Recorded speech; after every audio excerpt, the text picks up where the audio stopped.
Nous sommes aujourd'hui dans la communauté d'agglomération du Sicoval pour découvrir les actions menées dans le cadre de l'inclusion numérique.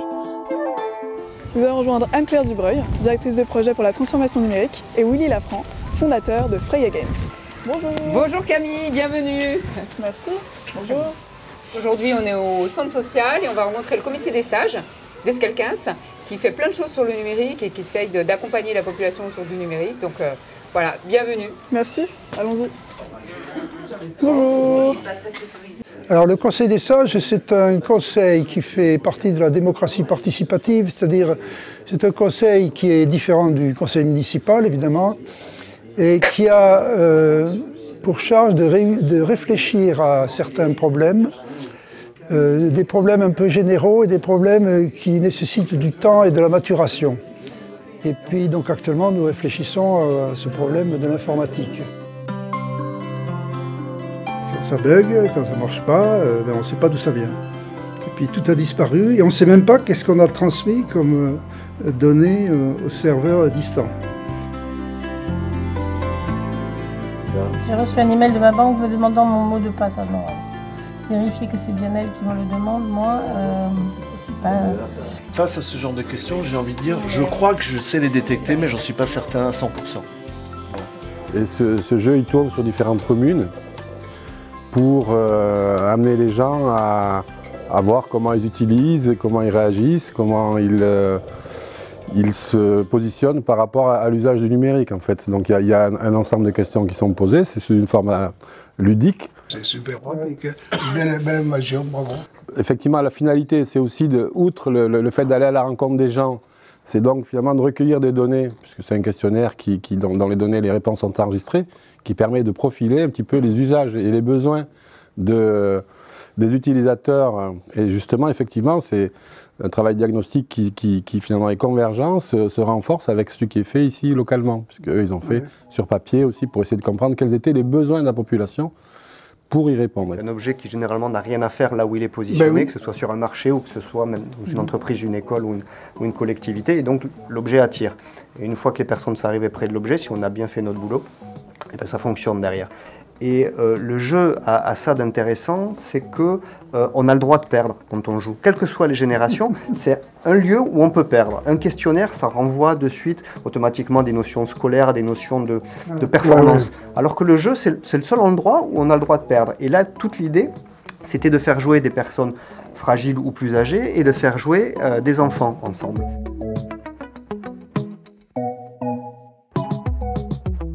Travailler bien sûr avec le Sicoval qui s'est saisi du sujet très tôt. Enfin, c'est une réelle volonté politique pour le territoire au travers de Jacoberti et de ses équipes. Nous, on a trouvé un partenaire qu'on n'espérait même pas, avec des gens vraiment impliqués, vraiment accessibles, qui avaient vraiment envie de faire bouger les lignes et qui ont dit go, allez, on y va. C'était un projet un peu fou. On va mettre des bornes d'arcade sur des marchés. On va faire des jeux qui réunissent des personnes un peu plus âgées, des plus jeunes. Ils ont dit oui de suite, on a co-construit ça avec eux, avec les médiateurs, et on en arrive aujourd'hui, ce que vous avez vu tout à l'heure, à quelque chose qui fonctionne. Il y a une magie et une alchimie qui fait que ça marche. Ici, c'est un territoire quand même qui a cette... évidemment, il est fragilisé aussi par l'évolution, mais il y a encore ce souci de l'autre, de la solidarité. Je pense que c'est pas un mot creux ici. Voilà.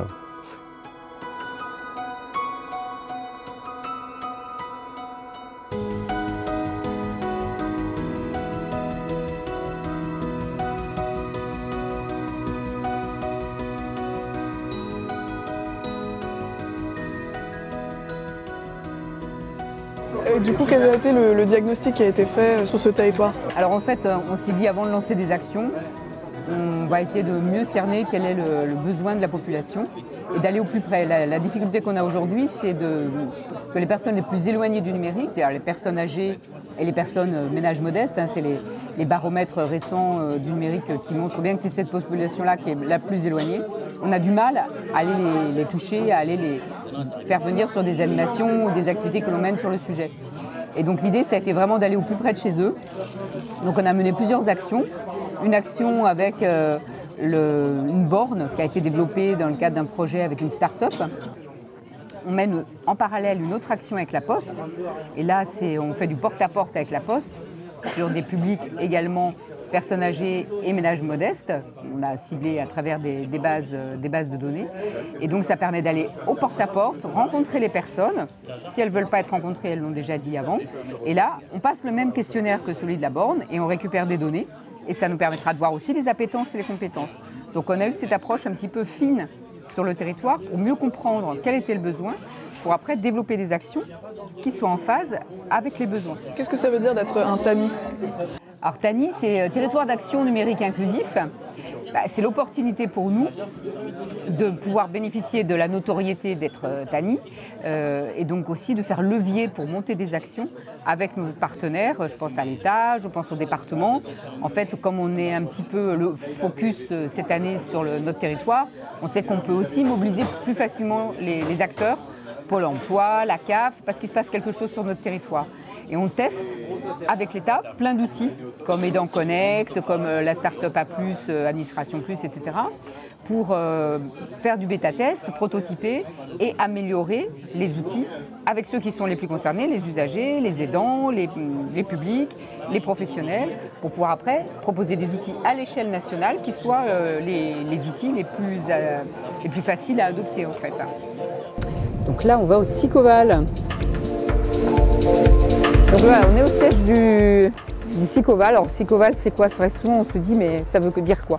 En fait, c'est une communauté d'agglomération, donc au sud-est de Toulouse. Et le co, c'est le faire ensemble. Donc, c'est pour ça qu'on l'a bien identifié. C'est vraiment 36 communes qui font ensemble une politique au service du territoire. Donc voilà, Sicoval. D'accord. Il n'y a pas de ville-centre, mais il y a l'envie de faire des choses ensemble.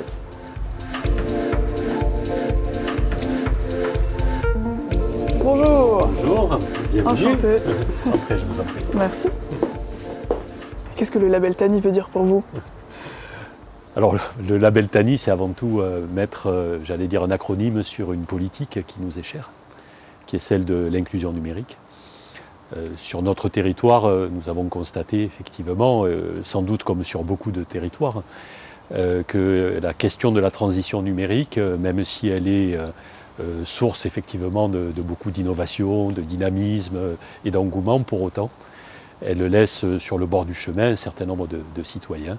Le fait de développer des démarches vers des citoyens, ceux sans doute qui sont les plus fragiles, a priori, nous permet, j'allais dire, de travailler dans la dentelle, hein, de faire du sur-mesure et ensuite de pouvoir porter nos actions exactement comme le territoire les attend. Et puis surtout, et dans quelques jours, je remettrai au ministre donc, le manifeste sur lequel nous travaillons, le manifeste qui concerne l'inclusion numérique sur lequel nous travaillons dans le cadre des interconnectés. Il est question dans ce manifeste d'abord de sensibiliser sur l'urgence d'agir sur le terrain, y compris dans les territoires les plus reculés, là où finalement il y a très peu de moyens, très peu de liens avec les services de l'État ou des collectivités. Et qu'est-ce que c'est le futur ? Alors le futur, c'est beaucoup de plaisir aussi à découvrir le numérique, hein, sincèrement.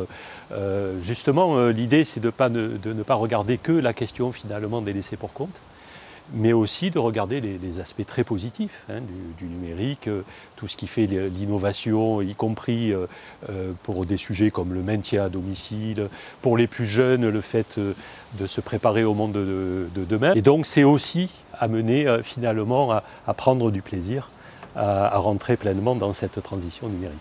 Paradoxalement, alors que souvent on considère que l'outil numérique isole, on voit souvent les jeunes qui se replient sur leur smartphone.